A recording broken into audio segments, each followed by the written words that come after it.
मैनापुर नामक एक छोटे से गांव में नीलकमल नाम का एक किसान रहा करता था। उसके पास अपना एक छोटा सा खेत था और एक छोटा सा घर था जो एक बड़े से आंगन में था। ये घर नीलकमल के दादा ने अपनी जवानी के दिनों में खरीदा था। नीलकमल के दादा से ये नीलकमल के पिताजी को मिला और आज नीलकमल को। उसके परिवार में उसकी पत्नी मीना और दो बच्चे थे। नीलकमल के पास एक छोटा सा खेत था जिस पर बड़ी मुश्किल से वो अपने परिवार के गुजारे लायक कुछ उगा पाता था। एक बार की बात है।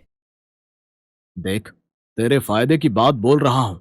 छोटी सी खेती बाड़ी से तेरे घर का गुजारा नहीं हो पाता। घर तेरा छोटा है लेकिन बड़ी जगह पर बना हुआ है। अगर तू अपना घर मुझे बेच दे तो मैं तुझे उसके काफी अच्छे दाम दूंगा। ना ना ठाकुर जी, घर तो मैं ना बेचूंगा। ले देकर कम से कम मेरे सर पर छत तो है। खेती का क्या है, कभी कम कभी ज्यादा, ये तो चलता ही रहता है। घर आपको दे दूंगा तो फिर हम लोग कहाँ रहेंगे। अरे बड़ा क्यों नहीं सोचता तू? सोच कि मैं तुझसे ये जमीन खरीद लेता हूँ, फिर तू कहीं एक छोटा सा घर ले ले। बाकी बचा पैसा तेरे काम आएगा। ना ना ठाकुर जी, रहने दीजिए। वो पैसा आखिर चलेगा कितने दिन। और आप भी मेरी बात का बुरा मत मानना, लेकिन आज के बाद कभी मेरे घर की तरफ इस नजर से मत देखना। ठाकुर वहां से चला जाता है, लेकिन नीलकमल का घर उसकी आंखों के आगे घूमता रहता है। वो जान गया था कि वो बड़े ही मौके की जमीन पर है, लेकिन नीलकमल के साफ साफ मना कर देने के बाद वो चतुराई से उसे हासिल करना चाहता था। जितना नीरा बुद्धू मैं नील कमल को समझ रहा था, उतना वो है नहीं। घर तो मुझे उसका चाहिए। हमारा गांव शहर से लगता हुआ है। अगर मैं यहाँ पर एक अच्छा सा एडवेंचर टाइप का कुछ बना दूंगा तो मेरी आमदनी दोगुनी हो जाएगी। दूर दूर से लोग यहाँ पर आएंगे। लेकिन सारी अड़चन तो यही है ना कि वो नील कमल अपना घर मुझे नहीं देगा। कुछ ऐसा करना पड़ेगा कि वो अपना घर खुद ही छोड़कर भाग जाए। और उधर नीलकमल गुस्से में अपने घर जाता है। क्या हुआ? बड़े गुस्से में दिखाई दे रहे हो? क्या किसी से झगड़ा करके आए हो? अब क्या बताऊं मीना, ले देकर हमारे पास ये घर ही तो है। वो तो भला करे भगवान मेरे दादाजी का, जो उन्होंने जमीन पर ये घर बना लिया, और वो ठाकुर इसे हथियाना चाहता है। ये आप क्या कह रहे हो? मैंने तो सुना है कि ठाकुर की नजर जिस चीज पर पड़ जाती है वो उसे किसी न किसी तरह हासिल कर ही लेता है। अगर उसने हमारे घर को लेना चाहा तो? अरे ऐसे कैसे ले लेगा मेरा घर मेरी मर्जी के बिना? कुछ दिन ऐसे ही बीत जाते हैं। फिर एक दिन गांव में खबर फैलती है कि कल रात को नीलकमल के घर की छत पर कोई भूत बैठा हुआ था। अरे भाई, ये गांव में क्या अफवाह फैल गई है कि तेरे घर के ऊपर भूत बैठा हुआ था। ये बेकार की बात है। मेरे घर के ऊपर कोई भूत नहीं था। इतने सालों से हम यहाँ रह रहे हैं, हमें तो आज तक कोई भूत नहीं दिखाई दिया। लोगों का क्या है, वो तो कुछ भी कहते हैं। भाई, जो बात मैंने सुनी मैं तो वही बता रहा हूँ। उधर मीना अपने आंगन की सफाई कर रही थी कि तभी दो औरतें उसके पास आती हैं। अरे भाभी, बाहर क्यों खड़ी हो? यहाँ आ जाओ, यहाँ आकर बात कर लो। ना बाबा ना, मैं तेरे घर के अंदर नहीं आऊंगी। तुझे नहीं पता, सारे गांव वाले कह रहे हैं तेरे घर पर भूत का साया है। रात को भूत तेरे घर की छत पर बैठा था। नहीं नहीं, ऐसा तो कुछ भी नहीं है। हम तो यहीं पर रहते हैं। हमने तो आज तक कोई भूत नहीं देखा। लेकिन गांव में अब रोज ही चर्चा रहने लगी। कभी कोई कहता कि नीलकमल के घर के ऊपर नीली रोशनी रहती है, कोई कहता कि उसकी छत पर रात को बहुत सारे लोग उतर आते हैं। ये सब सुनकर नीलकमल की पत्नी और नीलकमल दोनों परेशान हो जाते हैं। वो अपने घर का रात भर पहरा देते हैं, लेकिन उन्हें कोई भूत दिखाई नहीं देता। अफवाह थी कि रुकने का नाम ही नहीं ले रही थी। सारे गांव वाले कहते हैं हमारे घर की छत पर भूत है, लेकिन जब हम पहरा देते हैं तो हमें तो कोई नहीं दिखाई देता। आखिर ऐसा क्या है जो सिर्फ गांव वालों को दिखाई देता है? मुझे तो ऐसा लगता है जैसे कि ये अफवाह ठाकुर ने फैलाई है। अरे हाँ, ये की ना तूने अकल की बात। मैं समस्या की जड़ से ही बात करने जा रहा हूँ। नीलकमल सीधा ठाकुर के घर पहुंच जाता है और ठाकुर से।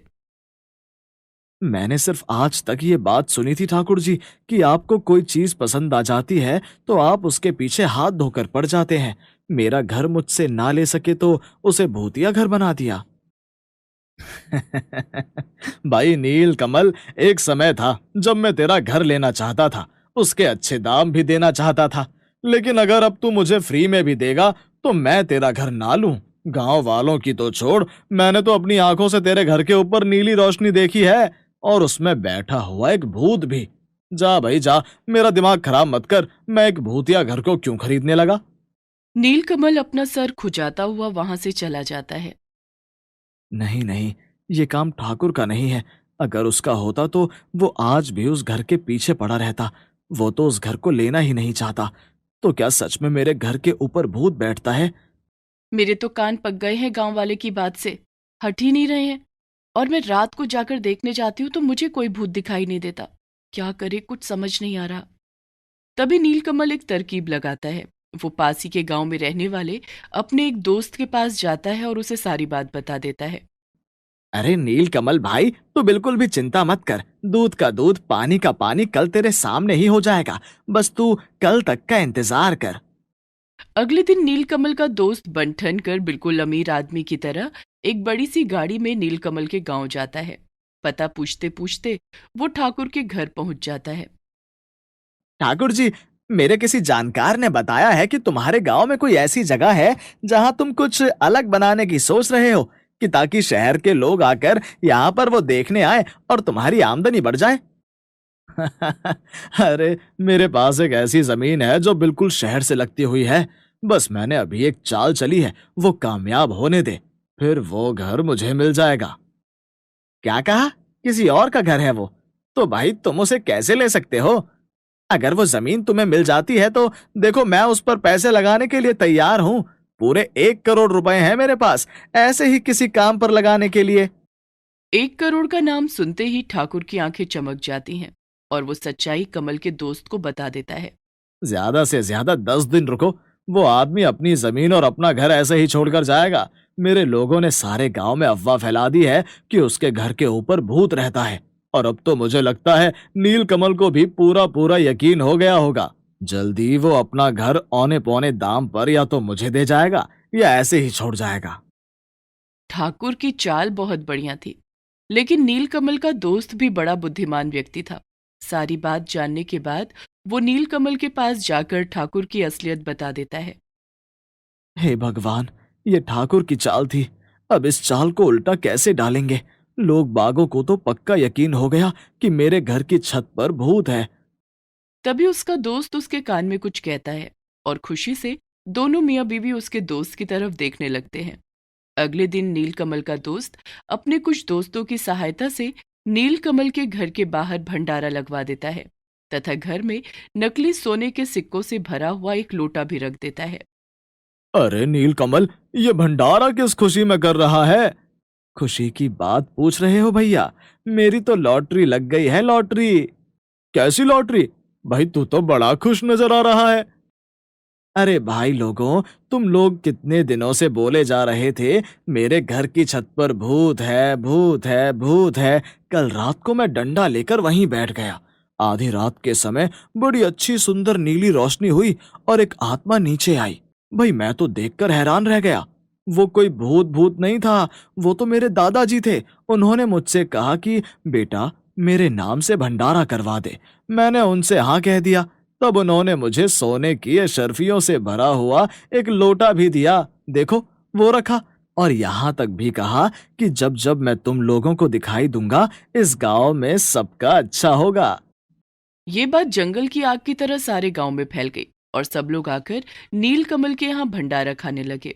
और उसके नकली सिक्कों के भरे हुए लोटे को देखकर सबको यकीन हो गया कि नीलकमल के दादा रात को आते हैं। बहुत से लोगों ने तो चढ़ावे में इतना कुछ दे दिया कि नीलकमल का घर सामान से भर गया। और उधर ठाकुर को जब ये बात पता चली तो वो भागता भागता अपनी धोती संभालता हुआ नीलकमल के पास आया। क्या जो कुछ भी मैंने सुना है वो सच है? तुम्हें सोने की अशर्फियों से भरा हुआ लोटा मिला है? तभी ठाकुर तिरछी नजर से घर के अंदर देखता है तो वहां पर एक लोटा रखा था जिसमें सोने की नकली अशर्फियां रखी थी, जो दूर से असली लग रही थी। और उसके आसपास काफी सारे पैसे रखे थे और खाने पीने का सामान भी। ठाकुर जी, आपने अपना पूरा दिमाग लगाया मेरा घर हथियाने के लिए, लेकिन अब तो दिल कर रहा है आपको धन्यवाद दे दूं। आपने जो भूत की खबर फैलाई, मैंने उसी भूत को अपना दादाजी बना लिया। मेरी तो गरीबी दूर हो गई। अब कम से कम मेरे घर में साल भर का राशन है। अब मैं आराम से अपनी खेती भी करूंगा और अपने प्यारे घर की देखभाल भी करूंगा। ये सुनकर ठाकुर का मुंह उतर जाता है। उसकी चाल उल्टी पड़ गई। वो लोगों से बोलता भी है, लेकिन सब लोग उस पर हंसते हैं और कहते हैं कि क्या तुम्हें दिखाई नहीं दे रहा कि उसके घर सोने की अशर्फी से भरा हुआ लोटा है। नीलकमल अपने दोस्त को धन्यवाद देता है। अब नीलकमल के घर खाने पीने की कोई कमी नहीं रहती।